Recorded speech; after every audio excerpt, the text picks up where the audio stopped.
Hello students, आप सभी का हमारे यूट्यूब चैनल में हार्दिक स्वागत है। आज के इस वीडियो में बात करने वाले हैं सेमेस्टर एग्ज़ाम में अगर बैक या फेल लिखा हुआ आ जाता है तो आपको क्या करना होगा, कौन सी चीज़ें हैं जिसको करने से आप लोग पास हो सकते हैं या अच्छा रिजल्ट पा सकते हैं और कौन सी ऐसी चीज़ें हैं जो आप लोगों को नहीं करनी है। तो पूरा वीडियो आप लोग देखिएगा ताकि आप लोगों को जो है पास होने से संबंधित, निराश न होने से संबंधित और साथ में ही बहुत सारी ऐसी चीज़ें हैं जो आप लोग कर सकते हैं जिससे आपको अच्छा मोटिवेशन मिल सके। तो वीडियो आप लोग पूरा देखिएगा और अगर आप चैनल पर नए हैं तो चैनल को सब्सक्राइब, वीडियो को लाइक और बेल आइकन ज़रूर दबा लीजिएगा। देखिएगा स्टूडेंट्स, आप किसी भी कोर्स से हो सकते हैं, यूजी, पीजी, बीएड, एमएड, है ना, जितने भी आपके कोर्स यूनिवर्सिटी में चलते हैं उसमें से आप किसी भी कोर्स से अगर हैं, आपके सेमेस्टर एग्ज़ाम होते हैं तो सेमेस्टर एग्ज़ाम का जब रिज़ल्ट आता है तो रिज़ल्ट में या तो बच्चे पास हो जाते हैं तो वो तो खुश हो जाते हैं, ठीक है, पर उसमें भी ऐसे बच्चे होंगे जिन्हों को अधिक मार्क्स की जो है उम्मीद थी पर वहाँ पर कम मार्क्स आते हैं। और दूसरे टाइप के वो स्टूडेंट होते हैं जो एक आध सब्जेक्ट में तो पास हो गए हैं पर एक आध सब्जेक्ट में उनके बैक आ गई है। और कुछ इस तरीके के स्टूडेंट भी होते हैं जिन्हों के फेल लिखा हुआ आ गया है। अब आप सोच रहे होंगे कि सेमेस्टर में तो फेल नहीं होते हैं। बिल्कुल सेमेस्टर में फेल नहीं होते हैं, पर सेमेस्टर में भी फेल होते हैं और FPROM आपको शो भी होता है। अगर किसी भी बच्चे के है तो आप लोगों को इसका क्लियर मतलब मैं बता दूं, आप फेल तो हैं पर आप प्रमोट हो गए हैं, मतलब आप आगे का एग्ज़ाम, आगे का सेमेस्टर एग्ज़ाम दे सकते हैं, ठीक है। इसका मतलब ये कतई नहीं है कि आप पहले सेमेस्टर में आप बैठे और आपके FPROM लिखा हुआ आ गया तो आप सेकंड सेमेस्टर का एग्ज़ाम नहीं दे सकते, ऐसा नहीं है। आप थर्ड सेमेस्टर का ज़रूर नहीं दे सकते पर सेकंड सेमेस्टर में अगर आपने अच्छे खासे मार्क्स प्राप्त कर लिए, आपकी किसी भी सब्जेक्ट में बैक नहीं आई और आपके फर्स्ट और सेकंड सेमेस्टर को मिलाकर 50-50% जो आपके सब्जेक्ट हैं उनमें आप पास हो गए हैं, जैसे कि 4 सब्जेक्ट थे आपके, उसमें से आपके 2 सब्जेक्ट में पास हो गए हैं, या सेकंड सेमेस्टर में आप चारों सब्जेक्ट में पास हो गए हैं, फर्स्ट सेमेस्टर में चारों सब्जेक्ट में फेल हो गए हैं या बैक आ गई है, तो उस कंडीशन में भी जो है आप लोग थर्ड सेमेस्टर में अप्लाई कर सकते हैं, आराम से बैठ सकते हैं, ठीक है ना। अब आप लोग यहाँ पर समझिएगा कि जिन स्टूडेंट्स के रिजल्ट में बैक या फेल लिखा हुआ आ जाता है तो उन्हें क्या करना होता है। बहुत सारी बार क्या होता है कि जैसे ही हम अपना रिजल्ट देखते हैं, जैसे हमारा कोई दोस्त है तो उसके अच्छे मार्क्स आ जाते हैं और हमारे अच्छे मार्क्स नहीं आते हैं, तो बहुत सारी बार हम सेम ही चीज़ें पढ़ते हैं, सेम सीरीज पढ़ते हैं, पर आप सभी को ये पता होगा कि सबका माइंडसेट अलग अलग होता है। किसी की कैचिंग पावर अच्छी होती है, किसी की लिखने की पावर अच्छी होती है, किसी की हैंड राइटिंग अच्छी होती है और कोई इस तरीके से आंसर लिखता है कि एग्जामिनर भी खुश हो जाता है। बहुत सारों की हैंड राइटिंग भी अच्छी है, बहुत सारों की लिखने की कला भी बहुत तगड़ी होती है, ठीक है। क्योंकि बहुत सारे स्टूडेंट क्या करते हैं, इस प्रकार के पेपरों में, मतलब यूनिवर्सिटी या कॉलेज के जो पेपर होते हैं जिसमें आपको एक खाली कॉपी मिलती है, आप अपना रोल नंबर वगैरह, सब्जेक्ट वगैरह ऊपर के पेज पर लिखते हैं, फिर उसके बाद आप नेक्स्ट पेज जैसे ही लिखना स्टार्ट करते हैं तो बहुत सारे जो स्टूडेंट हैं जो पास अच्छे मार्क्स लाते हैं या पास होते हैं, वो कैसे करते हैं पैटर्न आप लोग समझना, ठीक है। मैं खुद का अपना भी पैटर्न बताऊंगा, अपना अनुभव भी बताऊंगा कि कैसे आपको क्या करना होता है। जैसे आपको कोई कॉफ़ी मिलती है, ठीक है, पहली बात आप लोगों को घबराना नहीं है। अगर आपके रिजल्ट में बैक या फेल लिखा हुआ आ गया है तो कोई बात नहीं, उसका बहुत सारा सॉल्यूशन होता है। और ऐसे ऐसे बच्चे भी देखे हैं जिन्हों के 4-4 सब्जेक्ट में एक साथ पहले ही सेमेस्टर में बैक है, फिर भी वो बच्चे अच्छे खासे मार्क्स लाकर टॉप कर रहे हैं, है ना। खुद मैं भी इसका जीता जागता उदाहरण हूँ। तो आप लोग ऐसा कर सकते हैं, कोई दिक्कत नहीं है। हो जाता है बहुत सारी बार अपन हवा में ले लेते हैं चीज़ों को, कम पढ़ते हैं, पढ़ते नहीं हैं, या फिर ऐसा भी हो जाता है बहुत सारी बार कि हम पढ़ते तो बहुत कुछ हैं पर वहाँ पर लिख नहीं पाते हैं, तो इस कंडीशन में भी हमारे अच्छे मार्क्स नहीं बनते हैं। बहुत सारी बार क्वेश्चन क्या पूछ रहे हैं, हम आंसर क्या लिख देते हैं, हम आंसर जैसे 500 शब्दों का पूछा है, हमने 5 पेज की जगह हमने आधे पेज में ही पूरा सॉर्ट आउट कर दिया, तो भी फेल हो जाते हैं, तो भी बैक आ जाती है। तो ये सब चीज़ें होती रहती है, इनसे आप लोगों को घबराना नहीं है, किसी प्रकार का आपको लोड नहीं लेना है।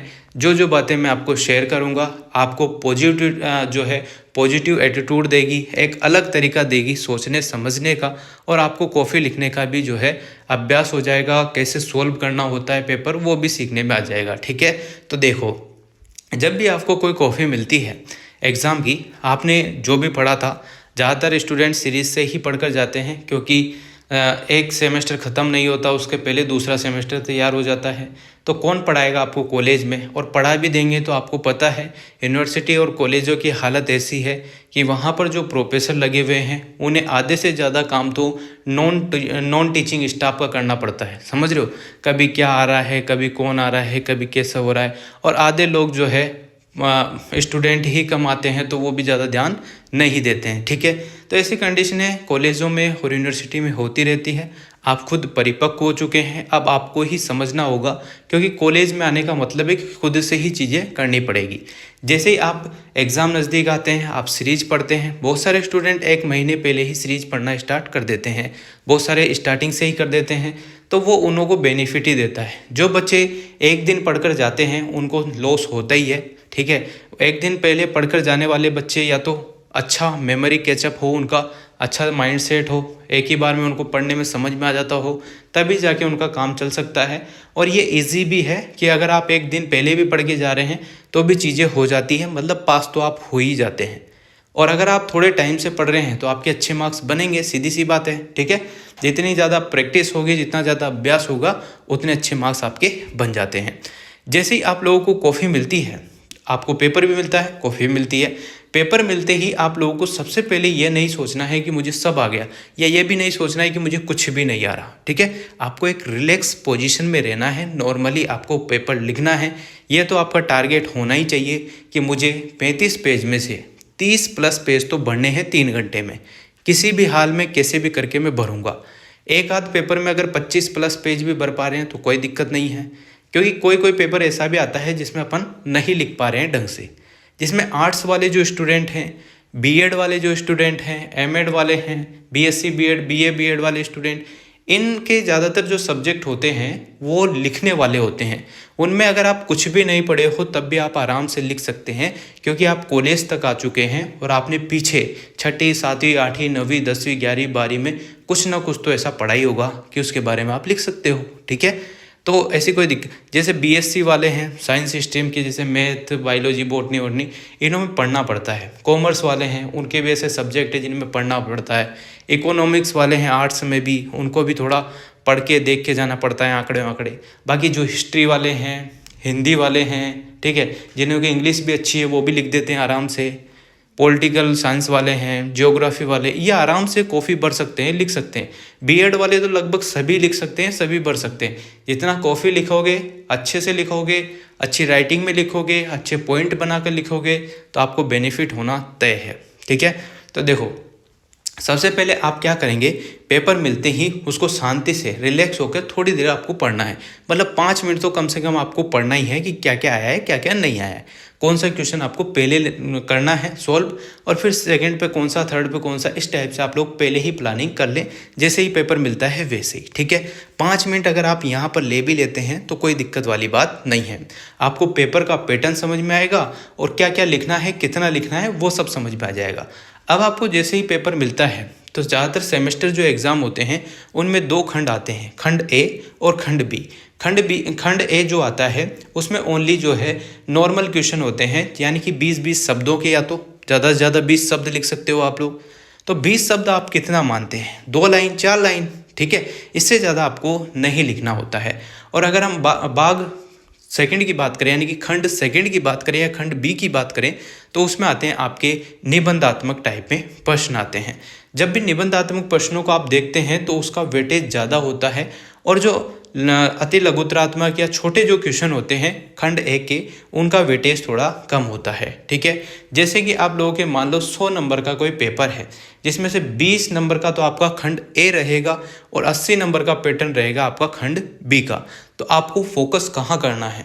अब आप बहुत सारे स्टूडेंट क्या करते हैं, जाते हैं कॉफ़ी देखते हैं, पहले नंबर से स्टार्ट कर देते हैं। वहाँ कहीं लिखा हुआ है कि आपको स्टार्टिंग पहले ही नंबर से करनी है, नहीं लिखा ना। और उसमें भी वो इस टाइप से करते हैं कि पहले नंबर का भी, पहले क्वेश्चन का भी पहला क्वेश्चन, पहला पॉइंट, दूसरा, फिर तीसरा, इस टाइप से करते हैं वो। ऐसी ये गलती आप लोग क्यों कर रहे हैं? यह महान मूर्खता होती है, समझ लो, क्योंकि आप कॉलेज के स्टूडेंट हैं, आपको ऐसी गलती नहीं करनी। अब अगर करते हुए आप आ रहे हैं ये गलती, तो अब ध्यान से देख लीजिएगा। अब आपको जो मैं बता रहा हूँ उस टाइप से एक बार आप फॉलो करके देखो, अच्छे मार्क्स बनेंगे, ठीक है ना। जैसे आपको कॉफ़ी मिलती है तो उसमें खंड बी वाला जो पोर्शन है उस पर ही आप लोगों को फोकस करना है। अब आप बहुत सारे बच्चे पूछेंगे कि सर हमारे तो 3 खंड आते हैं, ए बी सी। तो यार पहले जो बड़ा खंड है ना, लास्ट वाला निबंधात्मक जो क्वेश्चन आपके आते हैं उस पर ज़्यादा फोकस करना है। निबंधात्मक क्वेश्चनों में भी ज़्यादातर ये कहा जाता है कि प्रत्येक क्वेश्चन में आप लोगों को 500 शब्द लिखने हैं, बहुत सारी बार 400 भी लिखा देता है। तो इसका मतलब ये है कि 400 या 500 शब्द की वो कह रहा है, तो इसका मतलब होगा कि एक पेज में आप लोग कम से कम 60-70 शब्द लिख सकते हैं खींच के। 100 लिख सकते हैं, लिख सकते हो क्या 100? नहीं लिख सकते, पर फिर भी आप लोग मान लो कि एक पेज में आपने 100 शब्द लिख दिए। 100 शब्द बहुत ज़्यादा हो जाते हैं। मैं यहाँ पर 60 से 80 शब्द ही आप लोगों को एक पेज में लिखने को कहूँगा, क्योंकि एक पेज में अगर 60 से 80 शब्द आप लिखते हैं तो कॉफ़ी साफ़ सुथरी दिखेगी। पहली बात, ज़्यादा मोटे अक्षर आपको नहीं लिखना है और ज़्यादा बारीक अक्षर आपको नहीं लिखना होता है, नॉर्मल अक्षर आपको लिखना होता है। अगर आप खुद से ही मन से ये बना रहे हैं कि सर मैं तो बारीक ही लिखता हूँ, मेरे से नहीं होगा, कोई कहेगा मैं तो बड़े बड़े लिखता हूँ, मैं छोटे नहीं लिख सकता। क्यों भाई? मार्क्स चाहिए या नहीं चाहिए? अगर मार्क्स चाहिए तो आपको एक लिमिट में अक्षरों की बनावट सुधारनी होगी, क्योंकि वो आगे भी काम आ जाएगी, ठीक है। तो उन शब्दों को इस तरीके से लिखो ताकि एक तो साफ सुथरे दिखे, राइटिंग बिल्कुल सुधरी हुई होनी चाहिए, क्योंकि जितना आप लिखेंगे उतनी राइटिंग साफ सुथरी हो ही जाएगी, ठीक है। और ये ध्यान हमेशा रखना कि जैसे स्टार्टिंग में आप लिखते हैं वैसा ही लास्ट में रखना। ऐसा नहीं लास्ट में आप घास काटने लग जाओ, तो फिर दिक्कत हो जाएगी। आपको वही पैटर्न रखना है। हो सकता है आपसे अगर 500 शब्द पूछा गया है, 5 पेज कम से कम आपको बढ़ने हैं, यानी कि 5 पेज में से भी 5 साइड जो होगी उस टाइप से, ठीक है, यानी कि 2.5 पेज कुछ हो जाता है। तो 500 शब्द हैं तो इसका मतलब 5 पेज आपको कैसे भी करके लिखना है। 5 पेज का मतलब आप समझना कि एक पेज में जो है 2 साइड होती है, तो 2 साइड और फिर आधी साइड, मतलब 5 पेज हो जाते हैं, 5 साइड हो जाती है टोटल, और 2.5 पेज हो जाता है। इस प्रकार से आप लोग लिखेंगे तो आपको फ़ायदा होगा बड़े क्वेश्चनों में। और जो रही बात, आप लोग सोच रहे होंगे कि सर इतना क्या लिखना है, तो देखो जब भी आपसे कुछ भी पूछा जाता है पहले उसकी परिभाषा लिख दो, पूछी हो नहीं पूछी हो फिर भी लिखो कि पहले तो उसके बारे में लिख दो कि बाल्यावस्था, तो बाल्यावस्था के बारे में जो भी आपके मन में आता है या जो भी आप सीरीज से कल पढ़ के आए थे, परसों पढ़ के आए थे या 1 महीने से पढ़ रहे हैं, तो आपके दिमाग में थीम बन गई होगी कि बाल्यावस्था किसको कहते हैं, उसको लिख दो बाल्यावस्था को। फिर उसके प्रकार बना दो। प्रकार बनाने के बाद आप लोग उसको थोड़ा डायग्राम टाइप में बना के बताओ कि इसके 3 पार्ट होते हैं, तो 3 पार्ट डायग्राम टाइप में बनाओगे तो वो पूरा पेज हेड मतलब जो परिभाषा वो लिखी और उसके बाद जो डायग्राम बनाया छोटा सा, उसमें वो पेज एक फ्री हो गया, ठीक है। अगले पेज पे आ जाओ, फिर उसके गुणधर्म लिख दो, गुण लिख दो, कुछ भी जो भी आपका मन हो। गुण पूछा है बाल्यावस्था के क्या गुण होते हैं तो वो गुण लिख दो, बाल्यावस्था की विशेषता लिख दो, जो जो क्वेश्चन पूछता है उस हिसाब से पूरा जमा दो। नहीं भी पूछा है तो थोड़ा बहुत आप अपने मन से भी उसमें कोरिलेट करके उसी से संबंधित लिख सकते हो, ताकि आपके जो है 5 पेज या ज़्यादा पेज भरने में आ सके। जितना ज़्यादा लिखोगे उतना बेनिफिट आपको होगा। मैं ऐसा नहीं कह रहा हूँ कि एक ही क्वेश्चन में आप 10 पेज भर दो और बाकी दूसरों में जो है फिर आप 10 पेज भरने लगो तो कॉफ़ी भर जाए, ऐसा भी नहीं करना है। आपको लिमिट के पेज ही लिखने हैं ताकि आपको 3 घंटे में पूरे क्वेश्चन भी हो सके, क्योंकि सारे क्वेश्चन आप लोग करोगे तभी आप लोगों को जो है अच्छा बेनिफिट होगा, अच्छे मार्क्स मिलेंगे, ठीक है ना। अब आप लोगों को मैं बताता हूँ कि 3 घंटे में आपको कैसे फॉलो करना होता है। जैसे आप लोगों के 10 क्वेश्चन आते हैं, ठीक है, 2 क्वेश्चन पहली यूनिट से आते हैं जिसमें से 1 क्वेश्चन करना होता है, फिर 2 क्वेश्चन आएंगे दूसरी यूनिट से, उसमें भी 1 क्वेश्चन करना होता है। इस टाइप से आपके 10 क्वेश्चन हैं मान लो, उसमें से आपको 5 क्वेश्चन करना है। जैसे ही आपको सबसे बढ़िया, सबसे सटीक, जिसके बारे में आप ठोक सकते हो, लिख सकते हो, ठीक है ना, उसको आप लोगों को लिखना है पहले नंबर पर। और कोई भी काटा पीसी नहीं करनी है। अगर आपने लिखा कि वह जाता था, वह जा रहे थे, कुछ भी लिख गया हो कोई दिक्कत नहीं है, वहाँ पे काटा पीसी मत करो। काटा पीसी करोगे तो वहाँ ध्यान चला जाता है, ठीक है। पहला क्वेश्चन तो आराम से अच्छे से लिखो, बढ़िया थोड़ा सजावटी टाइप में लिख दो, दूसरा भी उसी टाइप से लिखो, पर ज़्यादा टाइम वेस्ट आपको नहीं करना है। अगर आपको लग रहा है कि आपने अच्छे से लिख दिया है पूरा, जैसे पहला अच्छा आ रहा है उसको लिखो, फिर दूसरे पे लिखो, तीसरे पे, इस टाइप से पूरे 5 क्वेश्चन आप लोग कर दीजिएगा। जैसे ही 5 क्वेश्चन करने के बाद आपको लग जाएगा कि पीछे के 5 या 7 पेज बच गए हैं, या 5 या 7 साइड जो है पेज बचे हुए हैं, तो क्या करना है आपको, फिर आपको खंड ए के क्वेश्चन लिखने हैं। खंड ए ऊपर लिख दो, पहले तो जो गुलाबी गुलाबी लाइन होती है उसके जस्ट ऊपर लिख दो खंड ए, और जब स्टार्टिंग करते हो आप पेपर की, तब वहाँ पर खंड बी के क्वेश्चन कर रहे हो तो खंड बी लिखकर स्टार्ट कर दो। और ऐसा बिल्कुल नहीं है कि आपको पहले नंबर का, दूसरे नंबर का, तीसरे नंबर का ही करना है, ऐसा नहीं है। क्वेश्चन नंबर 10 करो पहले, या 12 करो, कोई सा भी करो, है ना, पर अच्छे से जो आ रहा है उसके बारे में लिखो। क्वेश्चन नंबर थोड़ा बड़ा लिखना, आंसर नंबर उसके जस्ट नीचे बड़ा लिखकर, बड़ा मतलब कि थोड़ा सा बड़ा लगे कि हाँ पहचान में आ जाए कि क्वेश्चन आंसर यहाँ से स्टार्ट है या ये वाला क्वेश्चन है, ठीक है, तो उस हिसाब से आपको लिखना है। फिर जैसे ही आप लोग लिखते हैं, आपको जहाँ जहाँ लगता है कि हेडलाइन करना चाहिए, जैसे कि आपने बाल्यावस्था लिखा, उसके जस्ट नीचे 2 लाइन से स्केल से जो है लाइनिंग कर दो। जहाँ पर आपको लगता है जैसे आप नोट्स नहीं बनाते हो क्या, इस टाइप से नोट्स आपको बनाना है। और कभी भी जब भी आप कॉफ़ी लिखते हैं तो 10-20 प्रकार के पेन लेकर जाने की आवश्यकता नहीं है। एक पेन का ही आप लोग इस्तेमाल कर सकते हैं, वो है ब्लू पेन, है ना, ठीक है। ब्लू पेन जो आता है उसी का इस्तेमाल करेंगे, वो भी बॉल वाला जो होता है उस वाले पेन का यूज़ करेंगे तो ही काफ़ी अच्छा रहता है। मतलब बार बार आप लोग पेन बदलोगे, लाल कभी नीला कभी, तो आधा टाइम तो इधर ही चला जाएगा, ठीक है। तो इस वजह से आप लोग ओनली ब्लू बॉल पेन का ही यूज कीजिएगा, और स्केल आप लोग लेकर जाएं ताकि जहाँ भी अंडरलाइन करनी हो वहाँ पर अंडरलाइन करें, जहाँ डायग्राम बनाना हो वहाँ डायग्राम बनाएं। पेंसिल से तो बनाने बैठ मत जाना, क्योंकि आधी बारी वो कॉफियाँ आधी से ब्लर होती है, फिर आप लोग समझ रहे होंगे, क्योंकि उनका पेज ही ऐसा होता है। तो आप लोग जो है पेन से ही ज़्यादातर चीज़ें बनाया करो, ठीक है ना। तो ये पैटर्न आप लोग फॉलो करेंगे। फिर आपको खंड ए के क्वेश्चन करने हैं, तो आपको खंड ए का पहला क्वेश्चन नंबर, उसमें 10 क्वेश्चन रहते हैं, 10 में से 10 ही करने हो तो आप लोग जो है पहले नंबर का आ रहा है तो पहले नंबर का, 5वां आ रहा है तो पहले 5वें नंबर का, फिर 6ठे नंबर का, फिर पहले नंबर का, ऐसे कुछ भी आप लोग जो है 10 क्वेश्चन कर सकते हैं।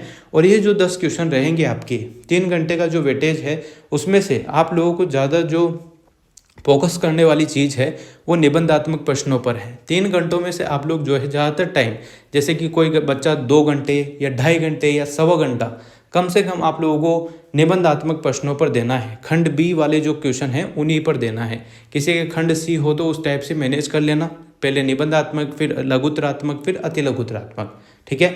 और जिनके 2 ही आ रहे हैं, सेक्शन बी और सेक्शन ए आ रहा है, तो पहले बी वाला सेक्शन कर लो, 2 घंटे या सवा 2 घंटे आप लोग उसमें लो, फिर बाकी, या फिर 2.5 घंटा भी ले सकता है, किसी की ठीक ठाक स्पीड है, मतलब जिसको ज़्यादा लिखना है। बाकी बाद में जो है आधा घंटा आप लोग जो है आगे के 10 क्वेश्चनों को दो, उनको ज़्यादा टाइम देने की आवश्यकता नहीं है, क्योंकि उनको टाइम देकर करोगे भी क्या, जब 20 नंबर का ही पूरा वेटेज है, 80 नंबर का वेटेज आपने कर ही दिया है, तो उसमें से आपके 60 नंबर 50 नंबर बन भी जाते हैं, तो आपको जो खंड ए है उस पर ज़्यादा फोकस करने की आवश्यकता नहीं है।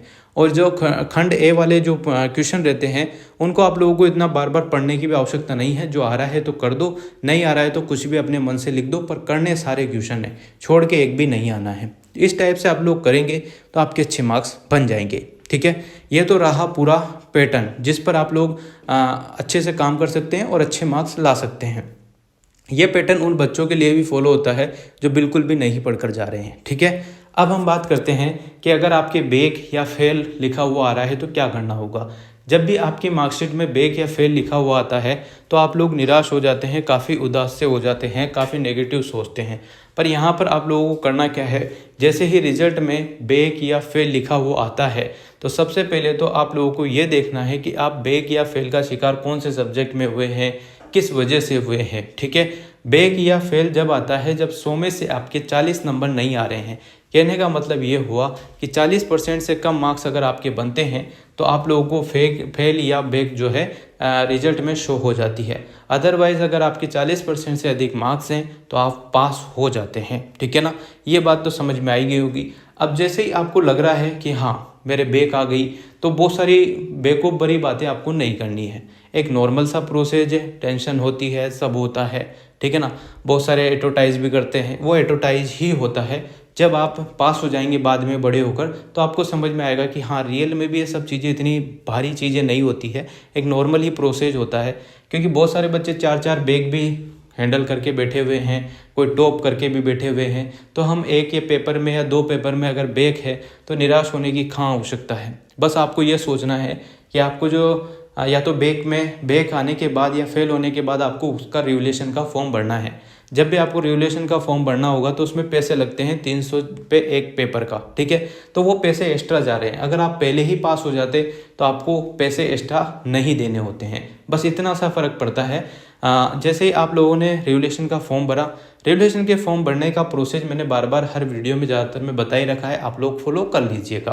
रिवोल्यूशन का फॉर्म जैसे ही आप लोग भरते हैं उसके बाद आपका रिजल्ट आ जाता है 1 या 2 महीने के अंदर। रिजल्ट आने के बाद आपको पता चल जाता है कि आपके अच्छे मार्क्स बने हैं या वापस से आप फेल हैं या बैक के ही शिकार हो गए हैं। बहुत सारी बार ऐसा भी हो जाता है कि नंबर घट भी जाते हैं। तो आपको ये तो क्लियर पता रहता है कि आपके बैक है या आप फेल है, तो इससे ज़्यादा तो क्या होगा, ठीक है। अगर आप पास हो जाते हैं तो आपको प्रॉफिट था, अगर नहीं हुए हैं तो ये मान के चल सकते हैं कि कोई बात नहीं है, आगे आपको जो है नेक्स्ट सेमेस्टर जो होगा, जैसे फर्स्ट सेमेस्टर में आपकी बैक आती है तो थर्ड सेमेस्टर में उसके फॉर्म भरने में आते हैं। थर्ड सेमेस्टर के साथ उसके पेपर हो जाते हैं। थर्ड सेमेस्टर का और फर्स्ट सेमेस्टर के पेपर लगभग साथ साथ होते हैं। जैसे मान लो 1 तारीख को आपके थर्ड सेमेस्टर का पेपर है, दूसरी तारीख को आपके रहेगा फर्स्ट सेमेस्टर का पेपर, ठीक है। तीसरी तारीख को वापस से थर्ड सेमेस्टर का पेपर रहेगा। इस टाइप से रहता है। और बहुत सारी बार छुट्टियां भी आ जाती है तो छुट्टियों के हिसाब से भी आपको मैनेज कर दिया जाता है। किसी बच्चे के अगर एक पेपर में बैक है, किसी के 2 में बैक है, तो वो पहली तारीख को जाएगा थर्ड का पेपर देने, थर्ड सेमेस्टर का, दूसरी तारीख को फर्स्ट सेमेस्टर का, तीसरी तारीख को वो थर्ड सेमेस्टर का, चौथी तारीख को वो फर्स्ट सेमेस्टर का और 5वीं को वो थर्ड सेमेस्टर का। फिर 6 तारीख को उसकी छुट्टी रह जाएगी, 7 तारीख को वापस से थर्ड सेमेस्टर का देगा, ठीक है। तो इस प्रकार से ये पैटर्न रहता है, इसी प्रकार से आपको एग्ज़ाम देने होते हैं, ठीक है। तो इसके अलावा और कोई विशेष बात नहीं है। और नेक्स्ट जैसे ही फर्स्ट सेमेस्टर में बैक है तो थर्ड सेमेस्टर में दे सकते हैं उसके पेपर। अगर सेकंड सेमेस्टर में बैक है तो उसके पेपर जो है फोर्थ सेमेस्टर के साथ लगते हैं। और जब भी आपकी मार्कशीट आती है तो उसमें कोई कुछ नहीं लिखा हुआ आता है, ठीक है ना, कि बैक आई है वो आई है, ये कुछ नहीं होता है। ये जब आपकी फाइनल मार्कशीट आती है ना लास्ट की, फोर्थ सेमेस्टर की या जिनके 3 साल का कोर्स है उनकी 6 सेमेस्टर की जो मार्कशीट आती है उसमें आपको कुछ भी शो नहीं होता है। एक तरफ नीचे लिखे होते हैं मार्क्स। तो आपको ऐसे ही लोड लेने की आवश्यकता नहीं है कि बैक आ गई तो ऐसा हो जाएगा वैसा हो जाएगा, कुछ भी नहीं होता। नॉर्मल प्रोसेस है। आप लोग पढ़ेंगे, कॉपी अच्छे से लिखेंगे, जो गलती आपने की थी अगर उसको आप सुधार लेंगे तो आप लोगों के अच्छे मार्क्स बन जाएंगे, ठीक है। ऐसा मेरे साथ भी हुआ था जब MSc किया था, तो उस टाइम केमिस्ट्री से था। तो जैसे ही मैंने कॉपी लिखी तो फर्स्ट सेमेस्टर में मैंने हिंदी मीडियम से पूरा प्रोसेस लिख दिया, जबकि उसमें इंग्लिश मीडियम लिखना होता है। तो चारों पेपर में मेरे को बैक दे दी गई। तो मैंने रिवोल्यूशन का फॉर्म अप्लाई किया। रिवोल्यूशन का फॉर्म जब अप्लाई किया तो जहाँ मेरे नंबर थे उससे 9 नंबर और कम हो गए, ठीक है। तो ये प्रोसेस होता है। फिर मैंने सेकंड सेमेस्टर का प्रिपरेशन किया, सेकंड सेमेस्टर के एग्ज़ाम दिए, ठीक है। तो अच्छे से मेरी पहली या दूसरी रैंक कॉलेज में आ गई। फिर थोड़ा मनोबल और बढ़ गया। फिर थर्ड सेमेस्टर के जब एग्ज़ाम देने जाता था तो थर्ड के साथ ही मेरे फर्स्ट के पेपर भी लगते थे। जैसे मैंने आपको बताया 1 तारीख को, फिर 2 तारीख को, फिर 3 तारीख को, फिर ऐसे लगातार 8 दिन के पेपर मैंने 8 दिन दिए हैं। ओनली एक संडे की छुट्टी बीच में आई थी। तो उस हिसाब से पेपर पैटर्न फॉलो करता गया, चीज़ें होती गई, याद करके जाता था। इंग्लिश में ही लिखना होता था, फिर इंग्लिश में मैंने लिखा तो सारे अच्छे मार्क्स आए। जब मेरा रिजल्ट आया, पहले थर्ड सेमेस्टर का आया, तो थर्ड सेमेस्टर में मेरे अच्छे खासे मार्क्स बन गए थे। पहली दूसरी रैंक में ही वापस मैं आ गया था। फिर फर्स्ट सेमेस्टर का जब रिजल्ट आया तो जिन बच्चों के अच्छे खासे मार्क्स थे फर्स्ट सेमेस्टर में, जो पहले ही उनके बराबर मेरे मार्क्स बन चुके थे, तो वहाँ भी मेरी अच्छी रैंक हो गई। और फिर फोर्थ सेमेस्टर में तो कहने ही क्या, फोर्थ सेमेस्टर में अपन ने टॉप कर लिया। तो इस टाइप से मतलब पूरा प्रोसेस करा तो काफ़ी अच्छे मार्क्स बन गए, ठीक है। तो अच्छा खासा रैंक आया और अच्छा खासा प्राइज़ वाइज भी मिले, सब चीज़ें होती है। तो आप लोग भी ऐसे कर सकते हैं। निराश होने से बेटर है कि आप लोग अपनी तैयारी कीजिएगा, ठीक है।